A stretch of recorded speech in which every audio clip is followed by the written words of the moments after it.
Has something like this ever happened to you?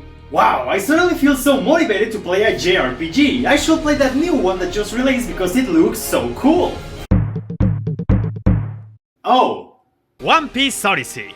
A game that I came to know because it pretty much only popped up once when I was scrolling through Facebook. But to its credit, I thought it looked very appealing. A JRPG that uses the One Piece setting and characters? That's so cool! How come that's never been tried before? Then I found out other One Piece JRPGs already existed. Still, I was a bit interested in the game, so it releases, and one day, out of nowhere, my good friend Shayden gave it to me as a gift on Steam. And since I was in the mood for a JRPG and I clearly love One Piece, I booted it up and... Oh. Okay, don't misunderstand, One Piece Odyssey is not a terrible game, but it's also not great. It's so weird because for this game I wanted to do a quick shelf, but my feelings for it started to become so polarized that I felt the need to make a more formal video, so... One Piece Odyssey tells a completely independent story where the Straw Hats lose all their powers, so they must travel to their memories with the help of new characters to relive previous adventures and recover what they lost, all while unveiling the secrets of a new mysterious island and an ancient weapon. The combat system is what you will expect from an RPG. It's turn-based with basic attacks and special moves while also having an easy-to-understand rock, paper, scissors mechanic.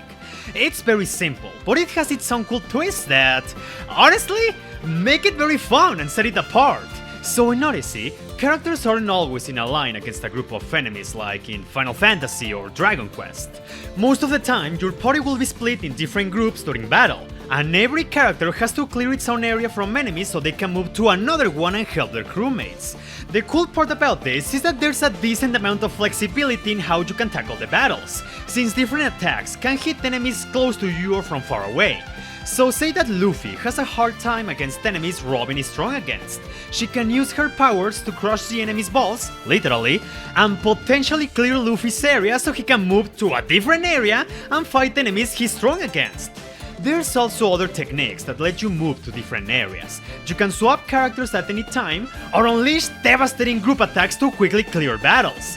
And since the game offers a commendable selection of enemies of all types, battles don't usually develop the same way. It is a bit guilty of recoloring older enemies to make them stronger, but it's honestly not that big of an issue. Another mechanic that I found interesting was the TP bar. This will basically be your MP meter in any other game, which is used to unleash specials that can deal lots of damage, heal or buff the party, cause status effects on the enemies, all of that stuff. So in One Piece Odyssey, you don't fully recover HP and TP by visiting safe spots or camping. HP is recovered by either using items or with chopper skills during battle. But TP is a bit more complicated because the only way you can recover it is by using your regular attack, getting hit by enemies, using rare items, or during certain events that might happen in battle. It is very unorthodox, but I kinda liked it, because sure, in one battle you can defeat all the enemies by spamming your most powerful specials, but that will suck you dry of TP for the next battle, which can potentially be a boss. So you have to strike a balance of when to use special attacks, when to recharge TP, or when to swap characters so everyone can be well prepared for the next battle. I really like that! Overall, the combat is nothing too crazy, but the things that set it apart make it very damn fun. But that doesn't mean it's perfect. I have a number of issues with it, but the main one is that the game is unbalanced. Way too unbalanced, like, it's insane! I'm gonna be real, the first hours of this game are bad for many reasons, and the combat takes some blame in that because, at first, you're severely limited in what you can do, but even then, everything just falls down in one hit, and that's how it is for the majority of it. I found myself mostly spamming the same multi-hit attacks because there was no strategy required. Just to give you an example, the first true boss in the story is a Colossus that they hype as being too powerful. Well, guess what? It goes down in 3 hits. 3 hits for the first boss, and don't think that's where it ends. The entire arc is exactly like that all the way through. There are exceptions, however, and those are the next boss battles, which... they fucking suck too, but for different reasons. Since you're so limited in what you can do at the beginning of the game, they just spam the same attacks over and over, and they're also damage punches. Made even worse because they'll have a second phase where they are stronger and have more HP. Also, some of them can block your attacks, nullifying all damage. It happens without warning, and that is so infuriating. Actually, I'm gonna get that out of the way. Even if things get better down the road, all the arc antagonists are awful in this game. Crocodile, Lucci, Akainu, especially Doflamingo. God, Doflamingo was terrible! I don't know who decided to make a battle where only Sanji and Usopp are playable, and they fill the arena with enemies that can paralyze and stun you. Did I mention that Sanji is next to useless in this game? He's outclassed by Luffy in every way and doesn't have anything that make him worth using. Ironically, even Zoro has an easier time against enemies Sanji's supposed to be strong against. But back on topic, while Doflamingo remains one of my favorite antagonists in One Piece, his battle in Odyssey is one of the most dogshit I've experienced in a JRPG. 30 fucking minutes of seeing enemies doing cheap damage on me, hoping that I will find an opportunity to strike, and hope that Doflamingo will unheal himself. And yet, I won on my first try, because this game is so unbalanced. See, here's how my experience with the game was in terms of difficulty. The beginning of it is piece easy. No strategy involved because everything goes down in one hit. But then, when you get to Enies Lobby and Marineford, the game feels like a proper JRPG. You have more options to tackle combat, battles are a bit more challenging, aside from these bosses, and eventually Frankie and Brook rejoin your party, which is awesome, since they also bring unique stuff to the table. But then, halfway through Dressrosa, you realize just how easy it is to break this game, even by accident. So, you see, in some battles there's a chance that a special event might trigger and they give you an extra challenge. Defeat a strong enemy before a crewmate is knocked out, clear an ally's area, defeat the enemy with the character that canonically defeated them, all of that stuff. Well, fulfilling these challenges reward you with an absurd amount of experience points. During Dressrosa, I accidentally stumbled upon a battle that gave me 2 challenges. I fulfilled them, and I won 500,000 experience points. Every single character went up 5 levels in a regular battle, and I wasn't even trying to grind. And if that wasn't enough, then there's the accessories. Great grades too, I really like the equipment system in this game. Every character has a grid with limited spaces, and all the accessories have different shapes, so it's like a very small puzzle game that prevents you from equipping a lot of shit and making you overpowered. But here's the thing, that doesn't matter at all, because eventually, Robin unlocks a skill that lets her fuse accessories, and the story gives you even more powerful accessories that can stack up multiple effects, such as reducing the cost of your special attacks, recovering lots of TP every turn, giving critical hit chances to your characters, and even a dodge skill that has a good chance to nullify damage.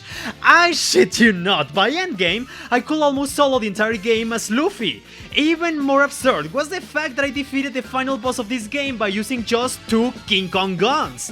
It was outright ridiculous, but you know what's more ironic? I was honestly having a lot of fun. See, here's the difference. The first third of the game is unbalanced, but because there's no variety and the game was designed that way, it's so boring. The mid-game is more challenging and balanced, which is great, but by the end game, yeah, it's broken again, but it was so fun because I broke it! I decided to toy with the mechanics and I ended up with a Luffy that only needed 1 attack to win! It's not exactly good design, I'm aware, but at the very least I finally found something I could thoroughly enjoy because the rest of the game is... The pacing of this game is a mess, it's a fucking mess! Have you ever had your mind go so numb that 1 minute feels like an hour? That's how the first chapter of this game made me feel. All the game has the issue where they have to stop you for every single thing. For a cutscene, for a tutorial, to point out the most obvious shit. I can't recall how many times I will watch a cutscene only to walk 10 steps into another cutscene.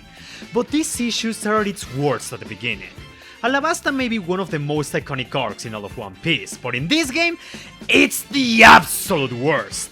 I can forgive when the first hours are slow in a JRPG, but this arc just drags on and on and on! Made even worse because of how limited and piece easy the combat is, made even worse because Alabasta takes like 12 hours to complete! And the game took me 32 hours to finish! Take that in mind, a third of the game is ridiculously slow and boring.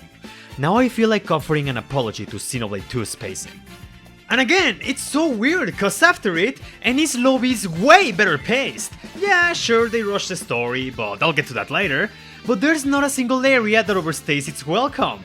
But then you have Marineford and it's literally like 5 battles I think. No exploration, no nothing, you just go in, ace dice in an even more stupid way, believe it or not, and then you leave. And finally, Dressrosa just throws you into the climax of the arc when Doflamingo summons the birdcage, but it still doesn't drag on for too much. I know I keep saying this a lot, but it's still weird because even if later arcs are better than Alabasta, that doesn't mean they don't have issues with the pacing. Yeah, there's the one I mentioned where you're stopped every 5 seconds, but I think the exploration plays a role in that too. Exploration in Odyssey is the most simple thing in existence, yet they somehow managed to make it so cumbersome and not fun, because most areas are very straightforward.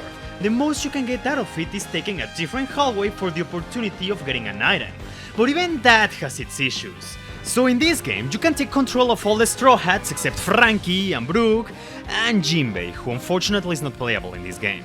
And all of them have a quote-unquote unique field skill. Soro can cut down steel gates, Nami can find money, Sanji ingredients, and so on and so on. I like the idea, but it's so poorly implemented because in order to use their skills, you have to play a set character. And here's the problem. Outside of their own skill, everyone just sucks to use. You almost have no reason to not use Luffy. He's the one who travels the best, picks up items the fastest, and has observation haki, which lets him see which enemies give bonus experience. And I'll give the game credit for that. All enemies are visible on the field, letting you choose your battles. But outside of that, exploration is just not fun because the maps are so simple and uninteresting. It is a chore to swap characters just for one action and then swap back to Luffy because he's the one who lets you explore more comfortably. It's so jarring because Frankie also has a unique skill, building bridges. Take in mind, he's not playable while exploring, but if you want a bridge, Frankie will just build it without forcing you to switch to a different character. Why is that not a thing for all the Straw Hats? Oh, and by the way, when I said Luffy lets you explore more comfortably, I still say that with a lot of hesitation, cause even with Luffy, exploration is so boring. It's so restrictive and it doesn't give you any freedom. Like, say you're in a second floor and you want to quickly go down. You can clearly see it's possible to jump down there, but the game gets so stingy with this stuff that it just doesn't let you do that. It's like it always wants you to take the longer route, no matter what. If you want to get somewhere, there's only one way to get to it with no workaround, and that's how it is for all the game. The story of Odyssey is not terrible, but it's also not great. Most of the plot takes place in previous arcs, but it's not one-on-one the same thing since they tell you that some events might play out differently. But I don't think it's taken full advantage of. There are some highlights of course, like for example, when the bomb is gonna explode in Alubarna, instead of having Pell tanking the explosion, you have Luffy using his rubber body to bounce the bomb away, and I thought that was genuinely hilarious, I like that. But most of the time, you have plot contrivances and tons of absent characters just to get to the final goal, which makes those emotional moments land pretty weak. Like, damn! When you make me feel nothing during the ending of Alabasta, you know you fucked up. Even the Pirate Warriors games made me feel much more emotional than this one. The whole plot of Wafort, this new island you're exploring, it has some cool lore and it is interesting to some degree. But since the game is not canon to the main universe, I didn't invest myself too much into it outside of what is told to you throughout the story. Only thing I can say was consistently good were the new characters, Lim and Adio. I found them to be very likable and they matter a lot in the plot. But yeah, outside of that, you don't really get anything new, except for some fanservice at times, and of course, the Straw Hats interactions. And that's another thing the game does so well. The characterization of each party member is great, and other conversations are on point. Even the comedy landed some great jokes at times. There's so much attention to detail in interactions that I'm sure every One Piece fan can appreciate. You know what's the most ironic thing about all of this? As we have seen so far, One Piece Odyssey has a lot, way too many issues, yet somehow they managed to make this game so ridiculously pretty. I don't know how they did it. Having only Pirate Warriors 3 and 4 under my belt, I've always thought that the One Piece art style didn't translate well to a 3D environment. But Odyssey proved me wrong. The amount of detail behind the Straw Hats is astonishing. From their facial expressions, body language, and even their animations, there was so much care put into each of them. Like, damn! One of my favorite details was how every time you play as Chopper, you can hear his walking sound effect from the anime. It was an insignificant thing, but something I really appreciated. The monster design is also incredible, with all of them being goofy, but still menacing in some way. Not a single one feels out of place. The environments are pretty, and even the menus have a great presentation. I think the lowest point for me was the soundtrack. At worst, it feels like music you'll hear during one of Dwayne Johnson's generic jungle movies. And at best, there are some bangers, but nothing too crazy. It's serviceable, if I have to put it some way. By the way, I added this scene after the edition was complete just to clarify that most of the music used in this video is from the Pirate Warriors games. And that is because, at the time of this video, nobody has bothered to upload the full soundtrack of Odyssey. Let that sink in! One Piece Odyssey was a game I can sum up with this Steam review. I got this game for free, and I still feel I've been robbed. Okay, no, I'm actually kidding. But this was an experience that had me like a ping pong ball, constantly bouncing between I like it and this fucking sucks. It's pretty disappointing, because this game clearly has love put into it. The presentation is one of the best I've seen an anime game deliver. The interactions are fantastic. The combat system does a real effort to set itself apart, and for the most part, it's really damn fun. This game is a good example of how well the One Piece universe can work in a JRPG setting. But it's held back by so many problems, so many unnecessary restrictions, and at times, things that feel severely undercooked. Did you know there is a menu to swap your clothes in the game, but the only alternate costumes are the pre-time skip ones, which you can only get if you buff the game's deluxe edition? Who put the option there in the first place? I hate you. This makes no sense. I would really like a new attempt at this formula. There is a very strong basis for a wonderful game here, and at times you can catch glimpses of that. But the difficulty, the pacing, and the exploration are things that really need to be addressed. It's hard to recommend this game to anyone. It's clearly not something you want as your first One Piece experience, especially since it expects you to know many things from the get-go. And even then, if you're a fan of the series, I will still advise you to approach with caution. It's not one of the worst I play in the genre, especially when I already torture myself with Tokyo Mirage sessions, but it still asks for a lot to get pretty enjoyable. Get it only if you're very deep into One Piece, if you love JRPGs, and if you find it at a discount. Like a 90% discount. Or, you know, you can be like the Straw Hats and pirate it, but hey, whatever, that's up to you, you didn't hear that from me. If you want some really good One Piece video game action, I can't recommend enough the Pirate Warriors games. They're way faster to enjoy, are immensely satisfying to play, have a ton of content, lots of great characters to play as, and above all, incredible music.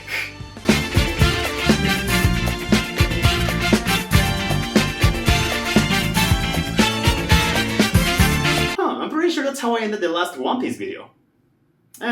Whatever.